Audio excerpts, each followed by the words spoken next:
బాపట్ల జిల్లా బల్లికురువ మండలం వైదనలో మంత్రులు గొట్టిపాటి రవికుమార్, డోలా బాలశ్రీ వీరాంజనేయ స్వామి పర్యటించారు.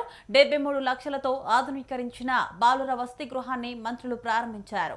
విద్యార్థులతో కలిసి సెమీ క్రిస్మస్ వేడుకల్లో పాల్గొన్నారు. 20 లక్షలతో నిర్మించిన సైడ్ కాలువతో పాటు మండల పరిషత్ స్కూళ్లలో నిర్మించిన ప్రహరీ గోడ, ముస్లిం కమ్యూనిటీ హాల్ను ప్రారంభించారు.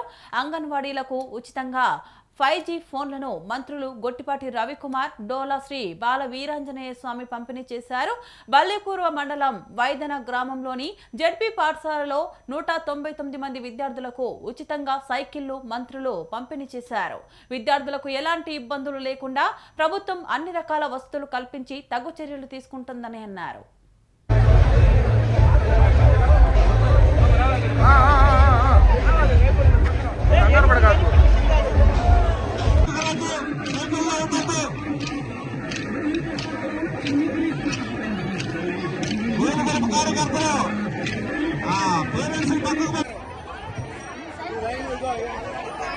$5,562 సైకిళ్ళు ఇచ్చాం మన కాన్స్టిట్యూన్స్ 6, 7, 8, 9 అర్థమైందా. ఇవాళ మంత్రి గారిని మన ఊరికి తీసుకొని వచ్చాం. ఆయన చేతుల మీదుగా సైకిల్ ఇప్పించాలని ఆయన ఒకటే అడిగాను. వైదంలో హాస్టల్ నేను కూడా పిల్లలు చేరట్లేదు కదా తీసేయమన్నా. తీసేయమంటే శేఖర్ వీళ్ళందరూ వచ్చారు. అన్న ఎప్పటి నుంచో ఉంది హాస్టల్, ఇవాళ తీసేస్తే మాకు చెడపేరు వచ్చింది. నేను అన్నాను హాస్టల్లో పిల్ల లేకుండా పిల్లల్ని చేర్పించకుండా చెడపేరు వచ్చిందంటే ఉపయోగం ఉంది, మీరు పిల్లల్ని చేరుస్తాను గట్టి మాటిస్తే చెప్తానన్నా అని మంత్రి గారి దగ్గర పోయా. మంత్రి గారు మీ హాస్టల్కి రిపేర్ ఎంత అవుతుంది అన్నాడు. రిపేర్ మొదలు పెడతామని తెలియదు అన్నాడు. ఎంతైనా ఇస్తాను, 3 హాస్టల్ కట్టిస్తాను. ఫస్ట్ 50 లక్షలు రిలీజ్ చేశారు అడగడానికి. మళ్ళీ ఇంకో 20 లక్షలు ఆ పొద్దు పని చేయొచ్చు, నేను ఇంకొక 20 లక్షలు కూడా పంపిస్తాను. ఇప్పుడు కారులో వస్తా కూడా కలెక్టర్ గారితో మాట్లాడాడు. 20 లక్షలు ప్రపోజల్ పంపిమని 10 రోజులు అయింది కదా చెప్పి, ఎందుకు రాలేదు ఇంకా తొందరగా పంపించండి, వాళ్ళని నేను ముందే కట్టేయమన్నాను, మళ్ళీ రేపు వాళ్ళు కూడా ఇబ్బంది పడకూడదు.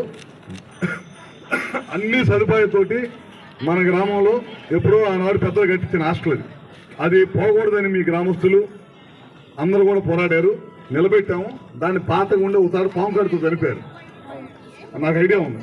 నేను అంతకుముందు ఆ పెద్ద మాస్టర్ గారు చంద్రూరు ఆయన నాతో చాలా సార్లు ఈ ఊరు వైద్యులు అంటే అది చిన్న పల్లెటూరు కింద నేను అంటున్నా కానీ పోరాటం చేసి నా దగ్గర నుంచి 73 లక్షల రూపాయలు హాస్టల్ ఇచ్చి ఆయన ఎదురుగా ఒక 50 లక్షల రూపాయలు పైగా హాస్టల్ కేటాయించి సొంత నిధులతో ఈ ప్రభుత్వం కలిపి పబ్లిక్ ప్రైవేట్ గా కలిపి చేసి పిల్లల భవిష్యత్తు కోసం మనస్ఫూర్తిగా అభినందిస్తూ నాకు ఎక్కడ కూర్చున్నా అద్దంకి గురుకుల పాఠశాల ఉంది.